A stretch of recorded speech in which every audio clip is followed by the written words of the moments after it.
The nuclear shadow continues to loom over Europe, but this time it's not Russia which is drumming up these fears.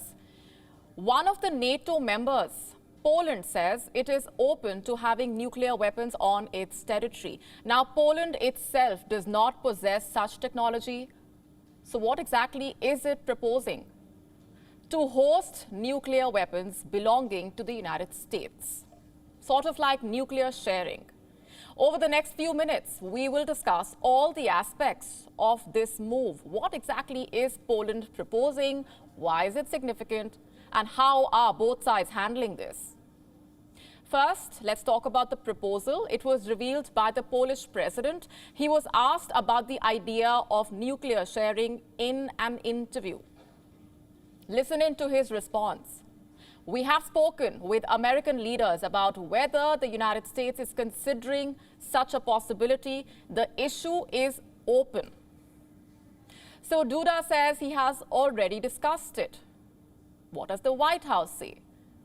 Their spokesperson claims to have no knowledge about such a discussion.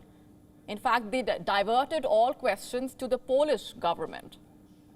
I would say that's an expected response. Most governments are not keen to share details about their nuclear program. And now coming to the second question. Why is this proposal significant? Because of two broad reasons. To explain the first one, let me pull out this map for you. Notice where Poland is located. Right next door to it is Russia's biggest ally in this war, Belarus. Earlier this year, Belarus amended its laws to host Russian nuclear weapons. Also, look to the north. Do you see that small coastal enclave to Poland's north? That is called Kaliningrad. It is detached from the mainland, but it is part of Russian territory, meaning Poland and Russia share a border, so the presence of nuclear weapons in Poland is a direct threat to Russia. Knowing Putin, he will not take this lightly.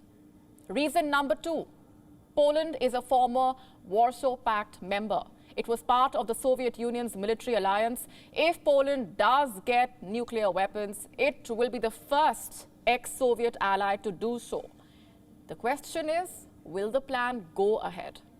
Will the US agree to share nuclear weapons? Now, just to be clear here, American nuclear weapons are deployed in NATO countries, in at least 5 of them: Germany, the Netherlands, Italy, Belgium, and Turkey. So these deployments are not without precedent. Having said that, Poland is an entirely different matter. It would undoubtedly be a major escalation. In fact, this was a major issue back in the 1990s when NATO was expanding. Russia had serious concerns about their former allies joining the NATO, so the alliance signed an agreement with Russia, sort of like an assurance deal. Let me now read out one of the clauses. The member states of NATO reiterate that they have no intention, no plan, and no reason to deploy nuclear weapons on the territory of new members, nor any need to change any aspect of NATO's nuclear posture or nuclear policy. That agreement was signed in 1997. When did Poland join the NATO? In 1999. So if Poland does get nuclear weapons, it would be a violation of this treaty. Also, the NPT, the Nuclear Non-Proliferation Treaty, which means as things stand, the proposal is unlikely to go ahead. It's more symbolic than strategic. And not to mention, Vladimir Putin would probably blow a fuse. Remember his justification for starting this war? To push the NATO westward, to reduce NATO presence near Russia's borders. So if this nuclear sharing goes ahead, there will be consequences. It would effectively drag the NATO into the fighting. We all know what that means, a nuclear war. The United States seems to be preparing for it. Their health department has set aside $290 million to buy a particular drug. It's called N-plate. Now, N-plate is a blood disorder medicine.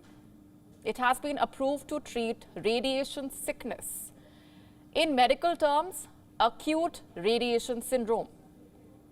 This happens when a person is exposed to high levels of radiation, say from a nuclear explosion. This radiation can reach internal organs within seconds. If that happens, there could be life-threatening bleeding. N-plate is capable of containing this fallout. So the US is buying $290 million worth of this drug. Officially, they are not saying anything about nuclear explosions, of course, but let's face it, it doesn't take much to join the dots.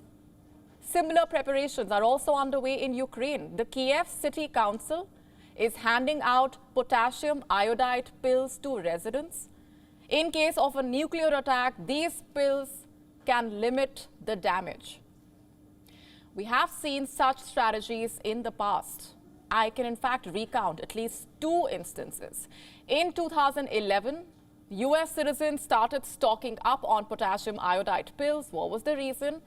Because of the Fukushima nuclear disaster in Japan. Now, I know what you're thinking. Japan is located thousands of miles away on the other side of the world. But when it comes to nuclear explosions, nobody is willing to take a chance. The second instance was in 2018.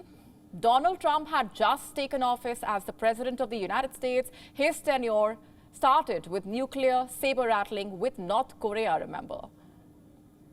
This tweet of his, Trump claimed his nuclear button was much bigger than Kim Jong-un's. And immediately after that, there was a run on iodide pills. But let's be realistic here. America is isolated from any nuclear fallout in Ukraine. But Europe, not so much. This kind of nuclear sharing could set the wrong precedent worldwide. More US allies could start asking for nuclear weapons. Japanese leaders have hinted at this. South Korean leaders have hinted at it. So we could be looking at a return to the Cold War era deterrence, where the world becomes a chessboard and nuclear missiles become chess pieces. Goes without saying, it is the last thing that we need. WION now available in your country. Download the app now. Get all the news on the move.